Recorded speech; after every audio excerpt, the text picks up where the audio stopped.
Good afternoon, ladies. I've thought it a good idea to do exercise 4 E because it's quite challenging. I also don't get the same answers in the textbook. So if one of you did, please let me know. I might be losing the plot. Okay, ladies, if I look at the question, the most important part is that they are talking about parallelogram ACDB. Now that order is quite important because that directly refers to the order of the vertices. So if you were to sketch a little parallelogram, I have to go in this order clockwise. So if I start A here, this will be C, and this will be D, and this will be B. Okay, so I'm just quickly filling in the coordinates. A is minus 2 and 3. B C is the next one, is 1 and 4. D is minus 1 and 2. And then B is the X and the Y that I'm looking for. Okay, quite important, the properties of a parallelogram. You can work with distance. I'm too lazy. I'm going to work with gradient because I know that the opposite sides of a parallelogram are parallel. And in terms of gradient, that also means that their gradients should be equal to one another. So if I were to work out the gradient of AC, that must equal the gradient of BD. Yes.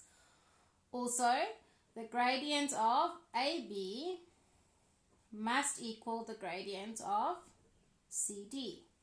Okay, so I'm simply going to set them equal straight from the start, and I'm using the gradient formula.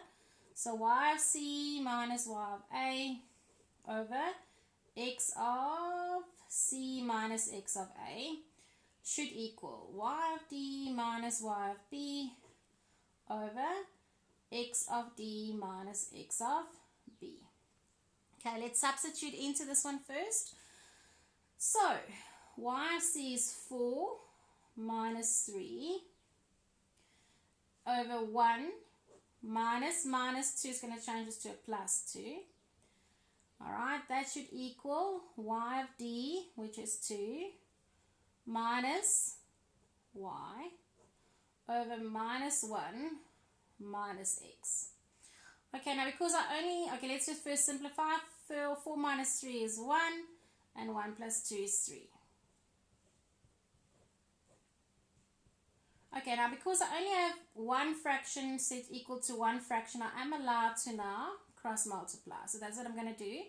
So I'm going to say, okay, take this 1 and times it by minus 1 minus x, and take this 3 over, and that's going to be multiplied by this. Alright, let's work that out. This is going to be minus 1 minus x, and this will be 6 minus 3y. Now, you can choose to make x or y the subject, or you can actually leave it like that. It doesn't really matter. I'm going to make x the subject, because otherwise I have to divide by that 3, and it will just look prettier. Okay, so minus x is going to be 6 minus 3y, and this is going to be plus 1.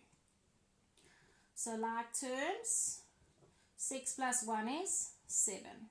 And then I don't like the minus, so I'm going to make it all positive. I'm going to change all the signs. I mean, I'm dividing right through by negative. So this becomes 3y minus 7. Okay. I then call this one equation 1. Now, let's do the vertical sides of this thing. So y of B minus y of A over x of B minus x of A should equal y of D minus y of C over x of D minus x of C. Okay, let's substitute in. Y of B will be y. Y of A is 3. So this is minus 3. Okay, x of B is x. And x of A is minus 2. So minus 2 is going to change this to a plus 2. This will be 2 minus 4 over x of D minus 1 minus 1. Okay, let's simplify. This will be negative 2 over negative 2, which then basically makes this a positive 1. Alright, then this thing is going to go over. So y minus 3 will equal x plus 2. Alright, let's make y the subject again, because plus 2 plus 3. Am I still right? I hope so. Alright, so y will be x plus 5. Let's make this equation 2. Alright, now you can stick 1 into 2 or 2 into 1, it doesn't matter. I'm going to go with, let's put 2 into 1. Alright, so x is equal, I'm putting 2 into 1. Okay, so x is equal to 3, y is x plus 5 minus 7.